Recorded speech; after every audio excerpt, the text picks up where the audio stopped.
All right, I'm about to drop a bomb. Harry Potter might have borrowed a page or two from The Lord of the Rings. Now, before you summon your pitchforks, hear me out. We're breaking down 10 mind-blowing similarities between these fantasy giants. So grab your invisibility cloak and your elven cloak, because this ride's about to get wild. Number 1, the ring, or Horcruxes. Let's start with the ultimate plot-driving element in the film world, aka the MacGuffin. Alfred Hitchcock coined it, and both LOTR and Harry Potter are rocking their own versions. The One Ring and those pesky Horcruxes.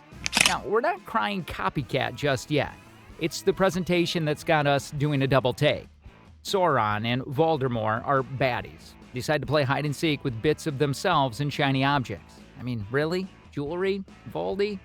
Both series put our heroes on a quest to smash these trinkets and end the villainous reign. But here's the twist. While Harry learns about Horcruxes fashionably late, he's been one since day one.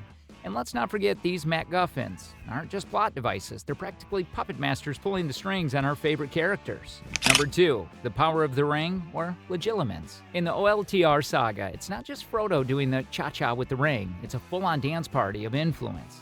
Frodo, our ring bearer, goes from Hobbit next door to paranoid aggressive Frodo. Thanks, One Ring.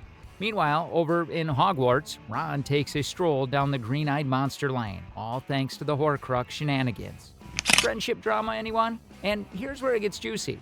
Antagonists and their precious possessions are practically BFFs. Every time someone pops on the ring, Sauron gets the GPS ping. It's like a dark, evil hotline.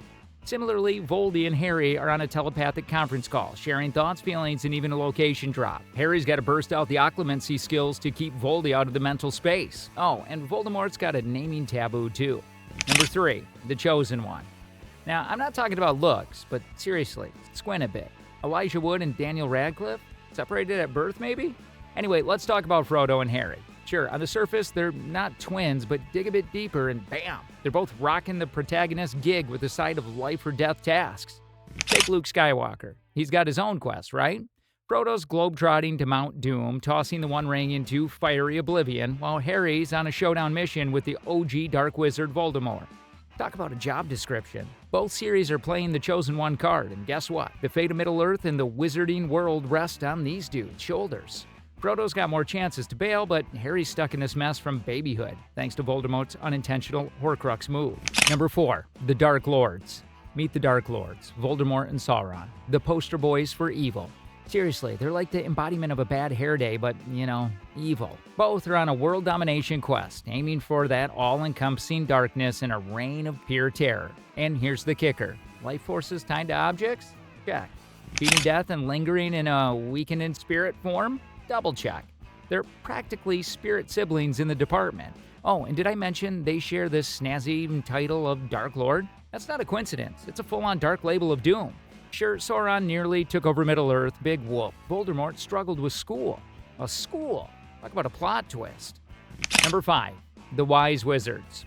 Picture this, wise old wizards with flowing beards and pointy hats. And no, I'm not talking about Dumbledore's hat fashion. We've got Gandalf from Middle-earth and Dumbledore from Hogwarts. And they're practically beard buddies. Ian McKellen, the man behind Gandalf, even joked that he felt like he stumbled into a Harry Potter set every time he saw Michael Gambon's Dumbledore poster. These two aren't just your run-of-the-mill mentors. They're elusive, enigmatic, and occasionally downright frustrating. But oh boy, are they wise, caring, and crafty members of the Friends to our heroes. They got this grandeur and absolute power vibe, and let's not forget, they're not afraid to throw in a joke or a wise remark. Need advice? These guys got you covered.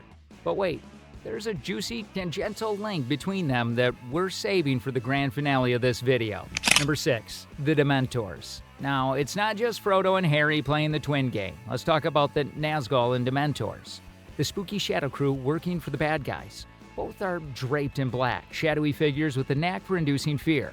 Nazgul, Sauron's lieutenants, are trapped in this creepy world between life and death. And then there are Dementors, wraith-like creatures hooded and shadowy with no particular physical form. I mean, both are nightmare fuel, but personally, the Nazgul take the terror cake. Remember the Fellowship of the Ring chase? Edge of your seat stuff? Legally impossible to deny it? Now, let's talk about mythical creatures. Elves? Yep, both worlds got them. But Rowling's house elves? They're practically cousins to another scraggly fella, Gollum. Tennis ball-sized eyes, oversized ears, wrinkled skin, they're practically a wrinkly doppelganger duo. But hey, the fun stops there. Dobby and Gollum would have quite a different chat over tea. Number 7. Giant arachnids. Alright, now we're venturing into the overgrown realm of giant spiders, a classic in both Middle-earth and Hogwarts. In the LOTR corner, we've got Shelob, the 8-legged nightmare who turned orcs into snacks without batting an arachnid eye. And in the wizarding world, meet Aragog, Hagrid's 8-legged buddy. Sure, he's more charming than Shelob, but let's not forget he had a bit of family dinner plan involving Harry and Ron. I mean, pincers at the dinner table? Yikes! Rowling might not even have taken a direct route from LOTR. Maybe it was just another spin on the classic human phobia like the basilisk. But come on, the giant spider gig? The resemblance is uncanny. Number 8. The mirrors. Let's take a detour from the character-filled journey back to the realm of mythical objects. And oh boy, do we have some enchanted mirrors, stealing the spotlight in both Middle-earth and Hogwarts. First up, Lord of the Rings brings us the Mirror of Galadriel, a silver basin owned by the elf Galadriel. Forget face washing, this mirror goes beyond skincare routines. It reflects the desires of whoever gazes into it. My wish? Daredevil Season 4. Because, seriously, hashtag bring back Daredevil. Now hop over to Hogwarts, and we meet the Mirror of Ezred. Spell it backwards, and you've got desire. A Dumbledore spills the magical beans, reveals the deepest desires of your heart. Harry's yearning for family, Ron dreams of Quidditch glory, but hold on, there's another magical basin in the mix. The Pensieve. It's like the cool cousin of the Mirror of Galadriel, letting you dive into your own memories. Number 9. The Dead Marshes. Hold on to your broomsticks and hobbit feet because we're venturing into the spookiest corner of fantasy, the haunting similarity of ominous souls of the dead. Enter the Dead Marshes from Middle-earth, the aftermath of the Battle of Daggerlad, where bodies lay to rest and morph into the chilling marshland. Picture bodies floating in watery graves as Frodo, Sam, and the ever-creepy Gollum navigate through.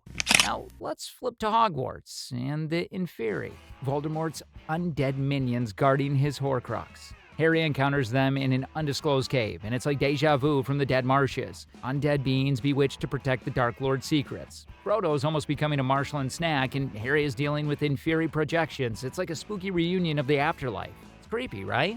Number 10. Overall similarity. Now let's address the elephant in the room. We're around the thought of either one of them stealing their ideas. Well, one thing is for sure. There are undeniable parallels, and perhaps some were consciously or unconsciously inspired by Tolkien's masterpiece. However, let's take a step back and appreciate the profound impact Lord of the Rings has had on the fantasy genre.